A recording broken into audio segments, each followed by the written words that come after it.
Om Tava Kathamritam Tapta Jivanam Kavibhiriditam Kalmashapaham Shravanamangalam Srimadaadatam Bhuvi Grinanti Ye Bhurida Janaha.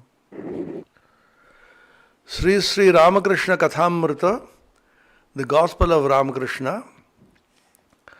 The first meeting of M. Mahendranath Gupta, Master Mahashaya, with Sri Ramakrishna. We are discussing a very profound statement, appears so simple, in fact simplistic, but contains a wealth of meaning, so deep, so profound, so elevating. Sri Ramakrishna says, the moment you chant the name of God, spontaneously if tears trickle down your cheeks, if there is horripilation all over your body, the hairs of the body stand on end,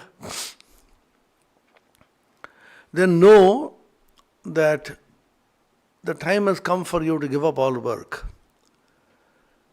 And karma drops away by itself. Karma apana apani tyag hoye jai. Then he says, in that case, just name of God or even pure Omkara, Pranava, chanting is enough. Then he adds, Gayatri and Omkara and Sandhya, the relationship. Sandhya merges into Gayatri, Gayatri merges into Om. Shandha Gayatri te loy hai, Gayatri abar Omkare loy hai. That is the statement we are discussing. Sandhya are the devotional practices performed during junctions, junction of day and night, night and day. It's called Pratas Sandhya, when the night passes into day early in the morning. Sayam Sandhya, when the day passes again into night in the evening. And between these two, there is midday, the noon, and midnight, which is Mahanishi.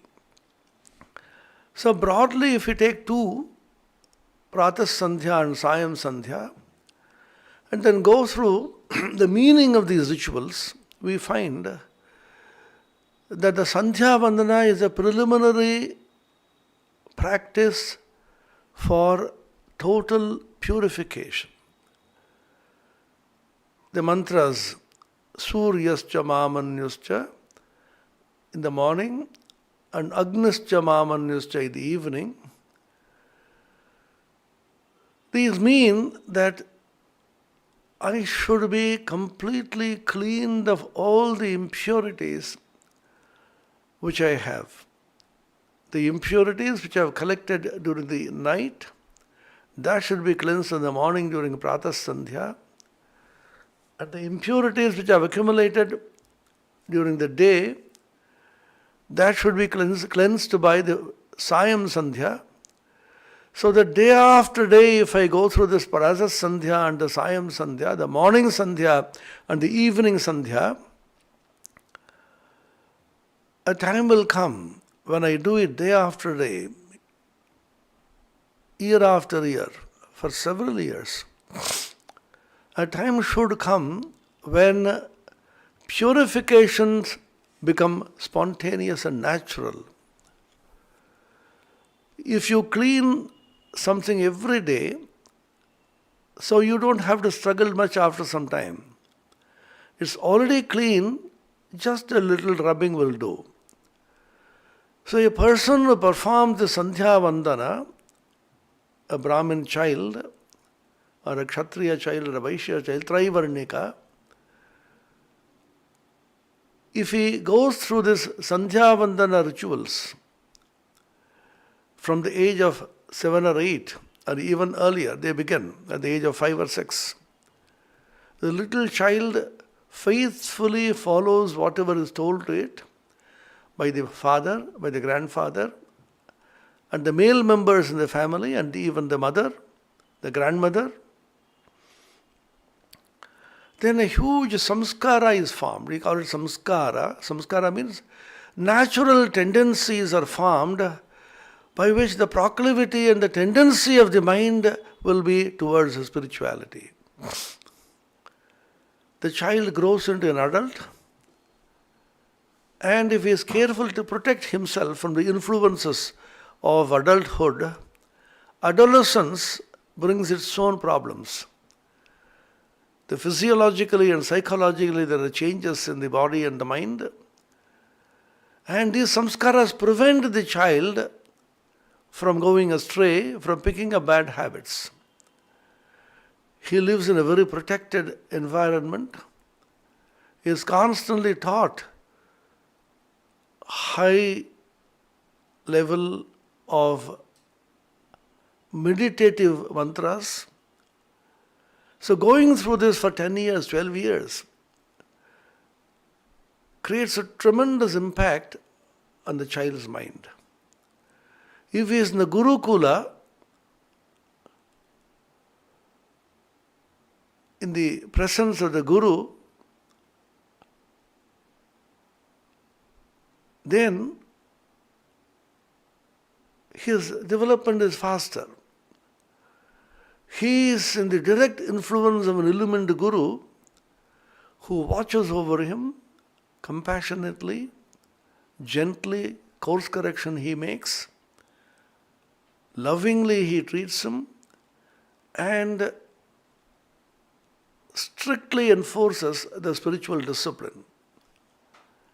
And the loving and strict care of the Guru, the child's development is faster. When he comes out of the Gurukula, after 12 or 14 years of stay, from the age of 5 or 6,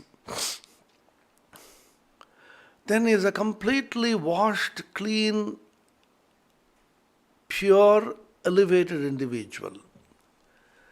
Even now we have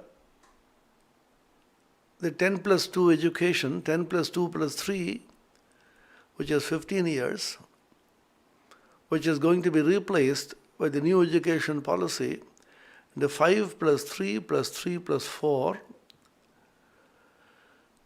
which is once again 15. That was the Gurukula of the ancient days.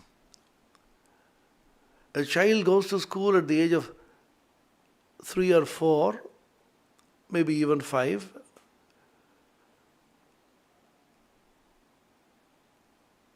Acquires the necessary education, the presence of the Guru, learns a large number of things from the illumined Guru and the Acharyas, and after 14 years, 15 years of training, when he comes out at the age of 20, he is a full-grown adult, holy, pure, learned, and is a great asset to humanity. That was a tremendous system that we prepared. Swami Vivekananda says the best form of education is the Guru Grihavasa, living in the house of the Guru, Gurukula. You stay in the house of the Guru as an Antevasi. It's called Antevasi, means a person who lives near the Guru under his direct supervision. And the Guru Patni, the wife of the Guru, like a kind, compassionate, loving mother, she treats these children, feeds them. Exactly what happened in the case of Sri Ramakrishna. So many disciples used to come to him like little children, and Sharada Devi, the Holy Mother, Srima Sharada, used to feed them. Although they did not have access to her, she could not even talk to her. She was so shy and so self-effacing.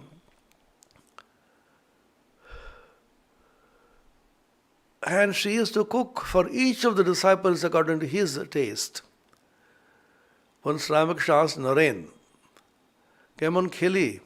"Rogir pather moto ki khaiye chilo." How did you enjoy your food? Naren retorted, oh, it's a kind of sick man's diet. He was a young man, full of vigor and energy. Then immediately Ramakrishna called Sharada and said, when Naren comes, give him thick chapatis and dal, lentils, which is also cooked with spicy lentils. Ghano roti, mota roti or ghano dal. That was the prescription. So that was a very happy, harmonious Gurukula with the Guru and Guru Patni taking loving care of the children, constantly educating. There was no fixed time for education. Bells would not ring. From 10 to 10:45 you will have chemistry, and 10:45 to 11:30 you have physics, 11:30, 12:15 you have English. So how can a child concentrate on anything if at every moment the subject keeps changing? That's called the timetable, the routine of classes, the modern education. In the Gurukula, the Guru will take up a subject, maybe at 6 o'clock in the morning after the Sandhya Vandana is performed, 6:37. Then he will talk about some elevating passages, maybe the Upanishads, maybe the Gita, maybe Sanskrit, and even secular subjects. Astra Vidya, Nakshatra Vidya, Rashi Vidya, Dhana Vidya. So many kinds of Vidyas they will learn. There is no fixed time. When the Guru is in an elevated mood, he goes on and on. And Anadhyayana, holidays, were on Purnima and Amavasya days. Not on Sundays, but on these special days. It's called Anadhyayana. There will be relaxation, and there will be play, there will be enjoyment, and sports. So many kinds of vidyas used to be taught to them.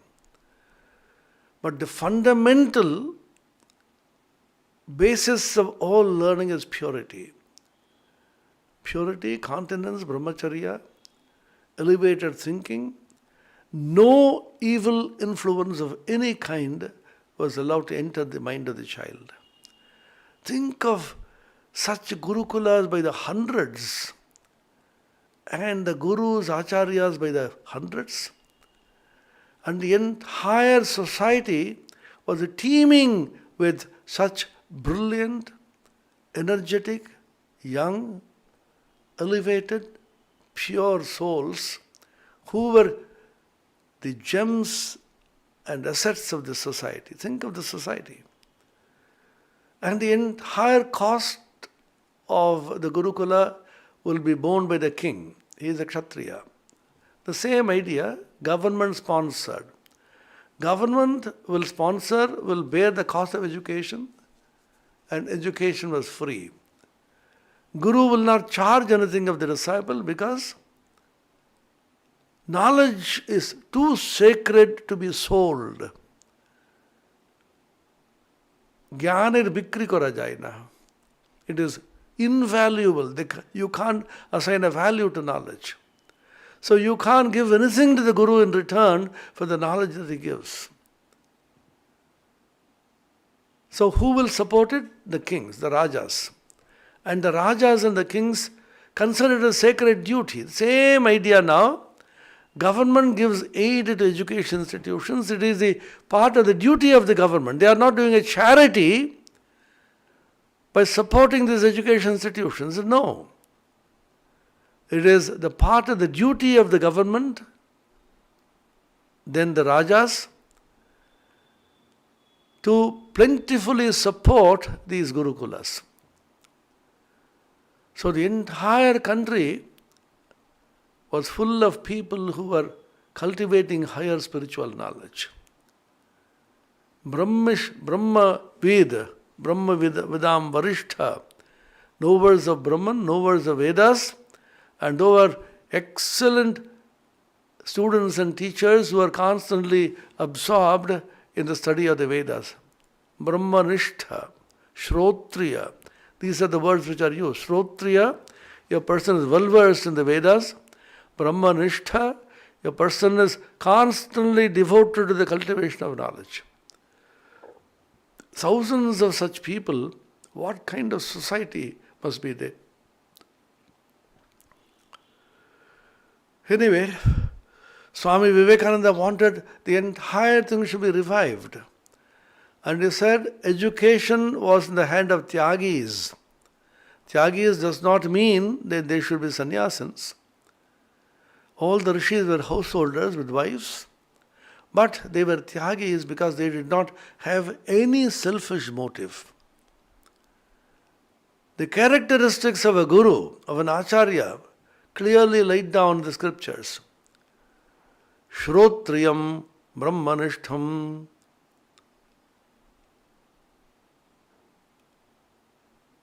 Avrijina Akamahata Paramakarunika. These are the 5 important characteristics of a guru or an acharya. What are they? He should be Shrotriya.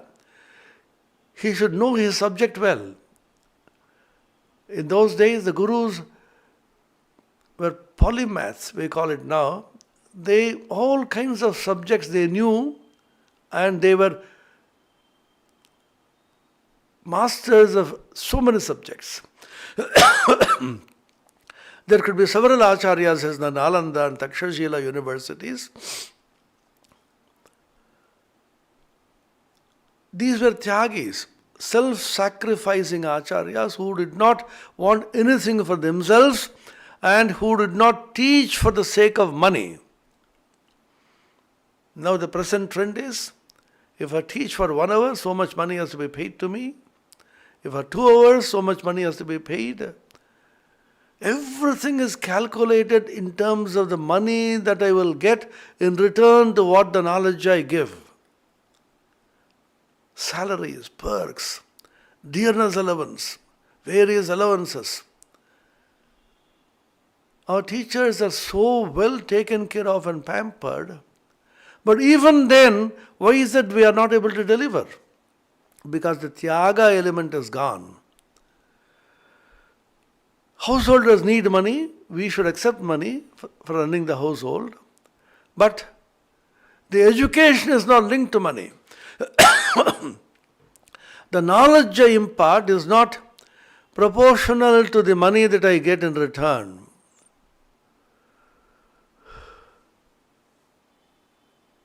Tyagis, self-sacrificing acharyas, constantly used to take care of these children.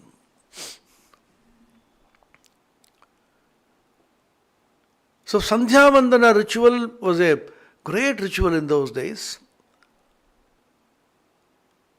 The children will go through this ritual year after year, and after some years they become so pure. Think of a child in whom no impure thought has ever come. Think of a child who always thinks of God, thinks of elevated things, whose level of concentration has become so high, just by listening to it for a few times, he simply gets it by heart. No books were available, everything was Shruti. You hear, you repeat. You hear, you repeat. This is called Anuvachana. Anucharana. Ucharana means pronouncing. Anu means after. You listen to the Guru and repeat after him. You constantly repeat after the Acharya. Do it once, twice, several times, and you automatically get it by heart. When your heart becomes pure, when you are established in Brahmacharya, then remembering things becomes so easy. You don't forget things. Because your mind is pure. Because your mind is so plastic, so vulnerable, so flexible, that the impression which goes into that brain lasts forever.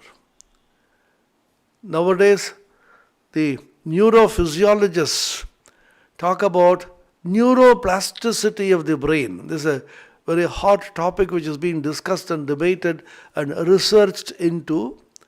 The brain has what is known as neuroplasticity. Neurons are generated, newer and newer neurons are generated, which hold the knowledge which you have in the brain. After some time, after adulthood, the brain stops generating new neurons.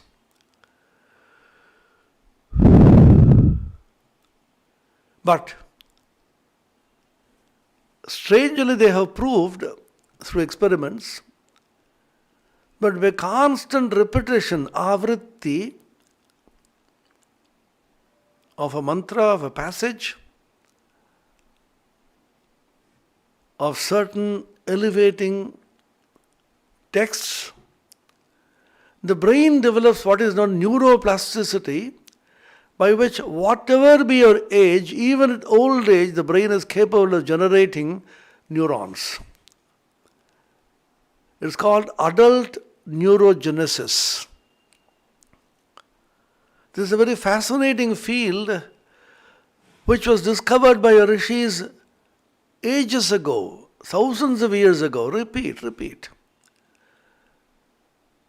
Some of the so-called modern educationists say rote memory should go. We should have critical thinking. Critical thinking cannot come unless you have knowledge stored in the brain. Connections have to be there. Critical thinking, if it comes by reading a book, that kind of thinking is only a borrowed thinking, and that will never impact your mind and body and the brain, much less impact the minds of others. Your mind and your brain should be full of these ideas, these texts, the original. So they said, repeat. Avritti. Avrittis sarvashastranam bodhadapi gariyasi. There's a statement in Sanskrit which says, sarvashastranam, among all shastras, avritti, repetition, is superior to even understanding. It may look very strange. So we also have been taught in childhood, don't try to understand, repeat. Just repeat and memorize. Now we realize the importance, because your brain stores them automatically and unconsciously, and the understanding will get generated as you move along, as you grow. It is just like storing in your hard disk in the computer. Automatically it comes. When you can retrieve it whenever you want. Storage and retrieval are two important functions in the process of cultivation of knowledge. So connections immediately come to you by the wiring in the brain. Because newer neurons are getting generated, because you have made the mind and your brain neuroplastic. Several grooves, parts are generated and made in the brain by which you will be able to hold the knowledge that you have. This is the idea of repeating these texts, anucharana, anuvachana, vedanuvachana. Anuvachana means, vachana means speaking. Who speaks? The Guru speaks. Anuvachana, the disciple repeats. So he becomes a Shrotriya, he becomes an encyclopedia of knowledge. Swami Vivekananda demonstrated in the last days of his life. He was so ill at Belur Math. 25 shining volumes of the Encyclopedia Britannica had been purchased at that time. Belur Math was suffering for want of money. But even then, Swami Vivekananda's love of knowledge was so profound that he purchased those volumes.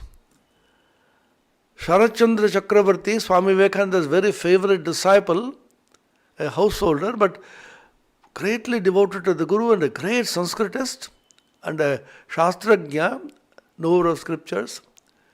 He goes to Swami Vivekananda and tells him, cheekily, because Swamiji had so much affection for him and so free, he said, Swamiji, it is impossible for a person in one's lifetime to read these volumes and assimilate them. Swamiji smiled and said, what do you mean? I have finished 10 volumes and I am going through the 11th volume. You ask anything from these 10 volumes and I will tell you. The disciple was amazed. Here is this strange disciple testing a strange guru. Ascharyo vakta kushalosya labdha ascharyo jnata kushalanusishta. The Kathamrita says a very intelligent disciple trying to test and illumine the guru. Sharat Chandrasekhar at random he picks up a volume 6. At random opens a page and asks Swami Vivekananda about the contents of the page, the subject he gives. Swamiji not only tells him the contents, in several occasions exactly verbatim repeated what is in that page. Then Sharat Chandra Chakravarti folded hands said, Swamiji, this is divine power, this is superhuman power and we can't match it. This is one problem with Indians endowed with so much of Guru Bhakti, which ends in saying that we can't do anything, the Guru alone knows. No. Swamiji said, you also can do it. Because of too much of humility and Guru Bhakti, we fail to cultivate the talent which the Guru himself possesses and is willing to impart to the disciple. You also can do it. The mind is a vast storehouse. Infinite is capacity. I funnily tell my students, you have a pen drive? Yeah. How much is that? I have 8 GB, 10 GB. Nowadays we have pen drives that are 108 GB. They say TB also, tetrabyte. So what is the capacity of the human mind? How many bytes? Millions of GB, billions of GB. Such a huge amount of space in your brain. We can't remember half a shloka of either the Bhagavad Gita, the Upanishads, or what we study. I can't remember. See, I can't memorize because I think critically. These are only excuses for not remembering. How can you not remember? Read it a couple of times and you ought to remember if your mind is pure and if you are devoted to the cultivation of knowledge. Shrotriya, vast amount of knowledge, encyclopedic knowledge. Brahmanishtha, here Brahman means the Vedas or could mean Brahman. Not only do you have knowledge, but you are devoted to the updating of the knowledge constantly and continuously. Nowadays we call it refresher courses. You refresh, you update. Knowledge is vastly growing. Knowledge is growing leaps and bounds. The present day children, what they studied in schools, perhaps we studied in college. What they study in college, we studied in the university. Knowledge is exploding, knowledge is growing. So much of knowledge is pouring in. Not only knowledge, data. Data is converted to information. Information later on matures into knowledge. Knowledge finally becomes wisdom. Wisdom becomes prajna radhi, which is the content of the Gayatri Mantra, the import of the Gayatri. Billions of data are pouring in every day, particularly the COVID has taught us. The hot subject now in this COVID-19 pandemic is computational biology, bioinformatics. So much of information is pouring in, you have to classify, you have to analyze, you have to find meaning from this data. They now call it the big data. Not ordinary data, huge amount of data. And the hot subject, the in thing now is big data analytics, BDA, which is a part of computer science, but a very, very profound subject.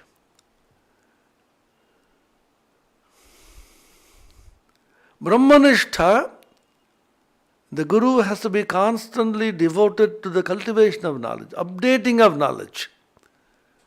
Mere possession of knowledge is not enough, and stagnating what you have already acquired in schools and colleges or the Gurukula, but constantly you update knowledge. Nishtha, devoted to the cultivation of knowledge. Shrotriya, Brahmanishtha, and Avrijjana. Vrijjana is papa, sin. He is sinless and pure. What is sin? Commercialization of knowledge is sin. If the guru wants to sell his knowledge, the highest bidder, and he is greedy to get more money, more wealth, more goods in lieu of the knowledge he is imparting, he is accumulating sin. Avrijjana.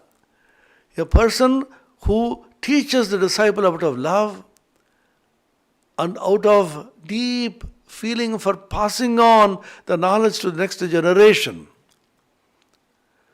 Such a person is the real guru, acharya.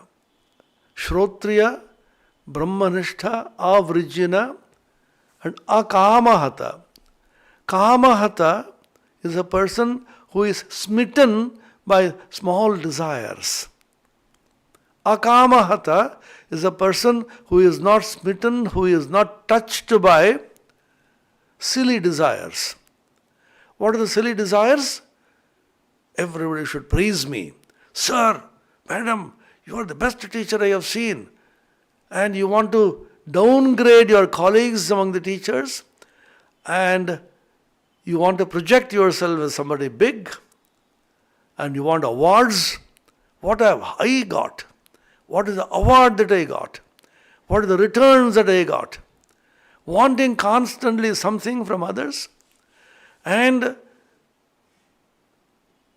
to gloat over the awards that you have got,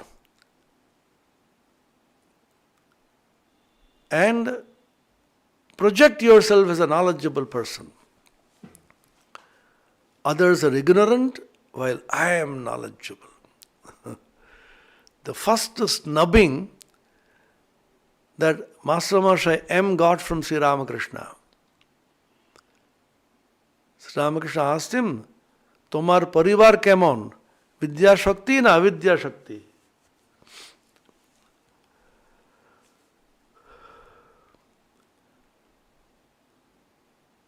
What kind of person is your wife?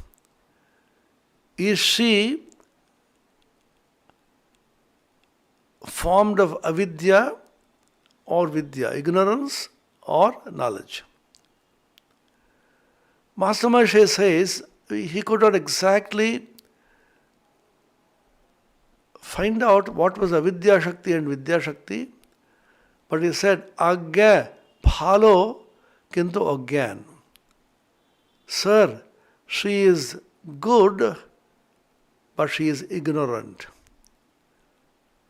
Sri Ramakrishna virakta huya, aar tumi jnani. These three words completely crushed M's ego, he writes. Since it was not fully crushed, he began to argue with the master. What a wonderful book is the Kathamrita. How many times you read this, every time you enjoy it and you get elevated by it. Aar tumi jnani, and you are a man of knowledge. Irritated, angry. What does it mean? We think if you have bookish knowledge, you have knowledge. In those days, very rarely women used to go to school or college for education. Unfortunately, the entire thing turned because of Swami Vivekananda's passionate spreading of women's education, following people like Raja Ram Mohan Roy, Keshav Chandra Sen before him. Female education was such an important thing which Vivekananda propagated. He said, two national sins. One is neglect of masses and neglect of women. He says society cannot prosper unless women and men equally have access to education, knowledge. Now the women are coming up much more than men. Sri Ramakrishna chided him, snubbed him, scolded him. What do you mean? She is ignorant? Master Maharshi writes, Master তখনও জানিতেন না জ্ঞান কাকে বলে অজ্ঞান কাকে বলে। তিনি মনে করিলেন প্রচুর বই পড়লে জ্ঞান হয়, বই না পড়লে অজ্ঞান থেকে যেতে হয়। পরবর্তীকালে জানিতে পারিলেন ঈশ্বরকে জানাই জ্ঞান, ঈশ্বরকে না জানা অজ্ঞান। He writes, M did not know at that time about himself the difference between knowledge and ignorance. He thought reading a lot of books gives knowledge, and not reading books in schools or colleges and universities leads to ignorance. Later he came to know that knowledge of the Spirit, knowledge of God, knowledge of sublime spiritual themes alone is knowledge. All else is only ignorance. Unless your heart is pure and loving and holy, generous, what kind of Pandit are you? Pothi padi padi jugu bhaya, Pandit bhaya na koi. Dhai akshar prema ka pade, so Pandit hoi. Kabir Das. A small couplet in Hindi. Pothi padi padi goes on reading so many books. He spends years and aeons reading books. Nobody becomes a Pandit that way. How does he become a Pandit? Dhai akshar prema ka. Prem, compassion, love, unselfishness, purity, pure unselfish love. Dhai akshar prema ka. Prem in Hindi has 2.5 letters. Ra over pa is half, and pa and ma. Dhai akshar prema ka pade so pandit hoi. In the Bhagavad Gita, the word pandit occurs many times. Pandita samadarshanaha. Gatasu nagatasu nanushochanti panditaha. Bhagavan Bhashyakara Sri Shankaracharya writes, Panda Atmavishaya Buddhi Esham Te Panditaha. Panda is Atmavishaya Buddhi. The knowledge of the Spirit is Panda. And those who possess Panda, the knowledge of the Spirit, knowledge of God, knowledge of the Atman, knowledge of the spiritual core within, they are called Pandita. Not simply scholars.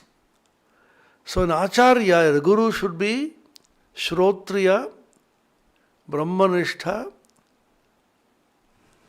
Avrijina, Akamahata. And last and most important, perhaps, Paramakarunika.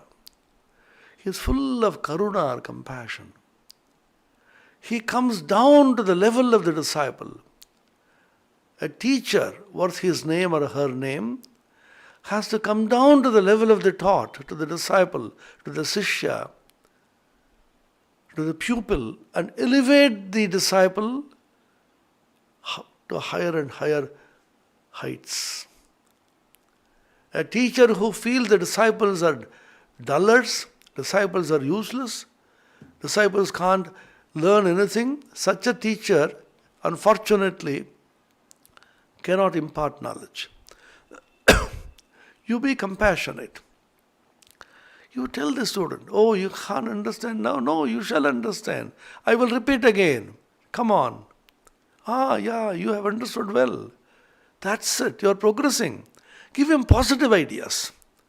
This negativity which has completely overshadowed human psyche, particularly in this COVID-19 pandemic, is completely devastating the human psyche. Everybody is negative. Nothing will happen. Be positive, not COVID positive, but positive in the psyche. COVID negative is good, but positive outlook, positive emotions, positive feelings, positive thoughts. Positive thinking is something which is most important for particularly the students. Never feel dejected. So the Guru has to have positive view about the disciple. Just like the disciple reveres and respects the Guru, the Acharya also should have respect for the young mind which has been given to his custody. This was Swami Vivekananda's statement. He used the word Shraddha. Jerakam Sishya Gurur Prati Shraddha Yukta Thagben, Temni Guru Sishyer Prati Shraddha Pradarshan Korben. This is very strange. Usually we say that the disciple should have Shraddha and respect for the Guru. Swami Vivekananda says there is a reciprocal feeling. The Guru also should have Shraddha. What does it mean? That means the Guru should feel all these young, gentle minds, so pure, so innocent, so simple, they have been placed in my care so that I shall mold them, teach them, impart knowledge to them. So I should be extremely respectful to these gentle minds, the pure minds, the innocent minds. Don't treat them harshly so that they get upset. We try to discipline children by treating them harshly. Harshness will never work. You be strict with them, you be firm. Firmness and harshness are poles apart. Be gentle, never be rude. One word which the teacher tells a student or a pupil goes so deep into the child's mind that the impression lasts for several years. All of us have experienced this. Don't pamper them. Don't fondle them unnecessarily. Be strict with them for their own good. Let them feel that this teacher is so loving and so caring, and whatever discipline he or she imparts is for my own good. That kind of trust you should generate in the disciple. Why I am saying all this is the Gayatri taught in the Gurukula. So I wanted to elaborately discuss the Gurukula ambience itself. An illumined Guru surrounded by several acharyas sitting there, and hundreds of disciples, young minds, living with the teacher, Gurukula. Residential, they have to live with the teacher. And morning till night the teacher is imparting knowledge of various sciences and arts and humanities. 64 kalas are mentioned. He is a completely multidisciplinary man. Knowledge was considered sacred, pavitra, as the Bhagavad Gita puts it, nahi jnanena sadrisham pavitram iha vidyate. Nothing more sacred than knowledge. And knowledge is considered pure, pavitra, elevating.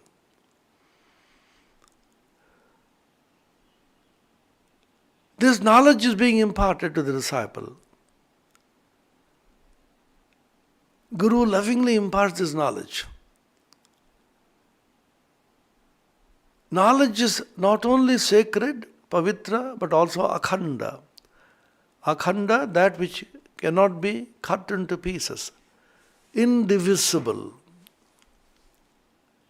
Knowledge can't be divided into physics and chemistry and mathematics and biology.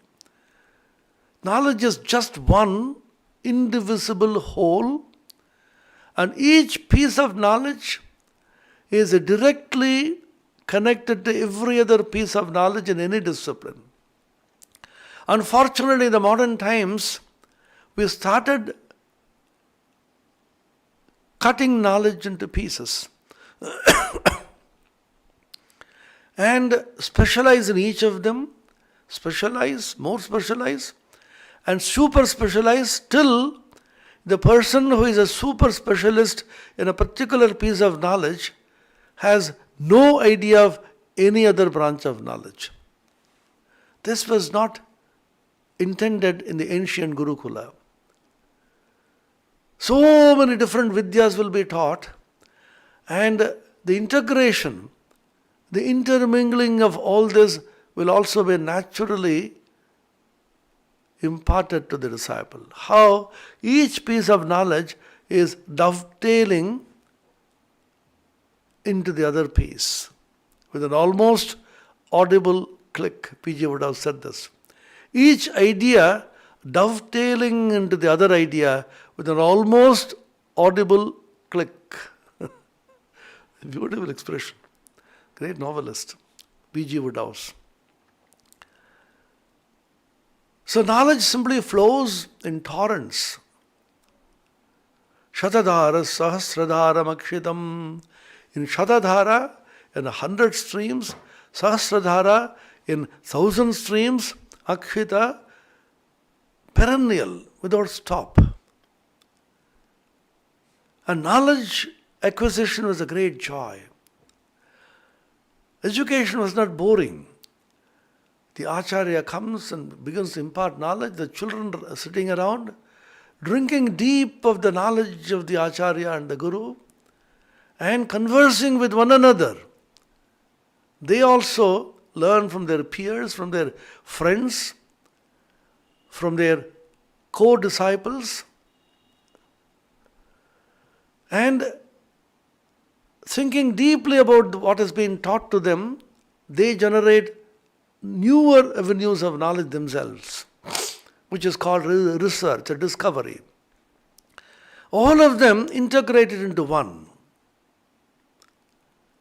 There's a beautiful shloka called Shubhashitam, well said sayings, which says, 1/4 of the knowledge you receive from the Guru, only 1/4. The vast encyclopedia of knowledge, you can get only 1/4 from the Guru. 1/4 the disciple has to cultivate himself by his own intelligence, thinking, contemplation. 1/4 he gets from his peers, co-disciples, friends. And the 1/4 which is remaining, he keeps on acquiring as time passes on. There is no end to the acquisition of knowledge. As you go along in life, you acquire more and more knowledge. Acharyat padamadatte padam shishya swamedhaya padam sabrahmacharibhya padam kalakramena cha. This is a beautiful saying in Sanskrit. So having cut knowledge into pieces, dissected them, thereby destroying the beauty of the content of knowledge, specializing and super specializing, we have become more and more ignorant of what we think we more and more know. Shakespeare said this. Man, proud man, dressed in his brief authority, most ignorant of what he is most sure of, his glassy essence. like an angry ape, makes such fantastic gestures before the high heavens, which makes the angels weep. Shakespeare's Measure for Measure.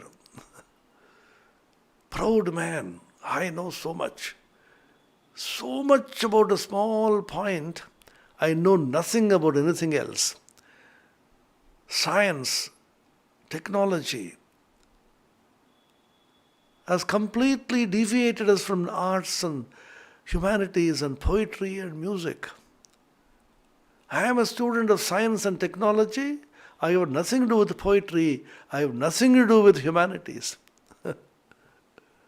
And people who have studied science always feel proud that we have studied science and we are superior. Nobody is superior, inferior in knowledge. There is a funny interaction between two great physicists. One is Paul Dirac. Both are nuclear physicists, atomic physicists. One is Paul Dirac, who was a quantum physicist. Another is his great friend Oppenheimer. Oppenheimer was an atomic physicist who was the discoverer of the atom bomb. He was greatly devoted to poetry, particularly the Bhagavad Gita. When he saw the blasting light of the atomic bomb in the Nagasaki and Hiroshima, it's a million suns, the light of million suns, he said. Divi Surya Sahasrasya Bhavet Jugabadutthita, the 11th chapter of the Bhagavad Gita, when a million suns simultaneously arise in the sky, the kind of blasting light there will be, such was the light which emanated from the Lord, from the Vishwarupa. Arjuna saw this. So there's a story about these two great scientists. Dirac once went to Oppenheimer and then saw he is immersed in reading poetry, literature. And Dirac, being a scientist, always had a derisive feeling about poetry and literature. So he sarcastically said, "You see, Oppenheimer, in science, we take up something which is unknown and explain it in such a way that it becomes fully known. But you know what these people in literature do? They take up something which is well known, the sky, the moon, the ocean, and so on. Take up something which is well known and describe it in such a way that it becomes unknown."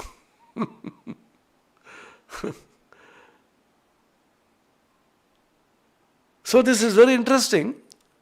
The tussle between engineering, technology, science on the one hand and arts, humanities on the other. So in the Gurukula system, there was no division. Every disciple knew everything and he was taught everything.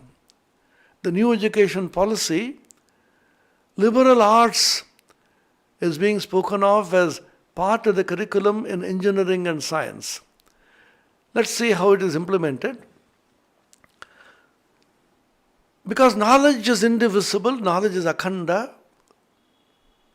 and now having made them khanda, having broken up knowledge into pieces, what you are now talking of as interdisciplinary, cross-disciplinary, means we are trying to bring all the disciplines together and gel them together. This is very funny. Why did you break knowledge into pieces? And now why are you trying to gel them in the name of interdisciplinary, cross-disciplinary? So knowledge is sacred, knowledge is akhanda, and the knowledge is acquired from the Guru through a process called the awakening of the Dhi. This long introduction which I gave for 1 hour is to introduce you to the idea of the Gayatri Mantra and its power. The whole meaning of the Gayatri Mantra is contained in a small letter called the Dhi, dhiyo yona prachodayat. Dhi in plural becomes dhiya, na asmakam. Our dhi, the dhi in the hearts of all of us, the higher intelligence, the intuitive intelligence, pragya, the vijnanamaya atma, that has to be kindled and awakened by the grace of the Guru and the grace of God, by purity, by brahmacharya, concentration, tapasya. And the prayer to the Savitara-Varenyam, this bright, luminous sun, who is a symbol of the higher spiritual intelligence. The prayer is, please awaken in all of us the higher intelligence, the intuition by which we will be able to acquire knowledge. Swami Vivekananda emphasized this repeatedly. In fact, he said, if I were to go through my education over again, all again, I would never learn contents. Education system will never teach any content. What will it teach? It will develop purity and concentration of the mind. With a pure and concentrated mind, any piece of knowledge can be just absorbed in a second. It is just like you install a photocopying, a Xerox machine in your mind, or a scanner in your heart, and any book that you read, any piece of knowledge that you have, is simply scanned and photocopied in a second. A 500-page book, to scan the entire book, it hardly may take about 20-25 minutes. So, keep the entire book scanned and copied in your mind, and from there, anytime you can draw. What is the power which can do it? The higher power of intuitive intelligence, dhiyo yona prachodayat, for which the Sandhya Vandana goes on to invoke the Gayatri. It's called Gayatri Avahana. Ramakrishna says Sandhya merges into Gayatri. How? When Sandhya Vandana, Pratah Sandhya and Sayam Sandhya, day after day, year after year, purifies you, elevates you, makes you clean and sacred, then you are fit to receive Gayatri Devi and install that sacred Gayatri in your heart. Gayatri is considered a female goddess, just like Saraswati. Gayatri is called Savitri or Saraswati. Then you say, Gayatri Mavahayami, Savitri Mavahayami, Saraswati Mavahayami. The beautiful mantras are there which you will take up. So I invoke the Gayatri, Saraswati, Savitri in my heart, so that with the power of the Gayatri Mantra, like the luminous sun, all the darkness of my ignorance will vanish, and my higher intuitive faculty called Dhi or Pragya or Medha will be awakened. Om Niranjanam Nityamananta Rupam Bhaktanukampa Dhrita Vigraham Vai Ishavataram Paramesha Midyam Tam Ramakrishnam Shirasa Namamaha.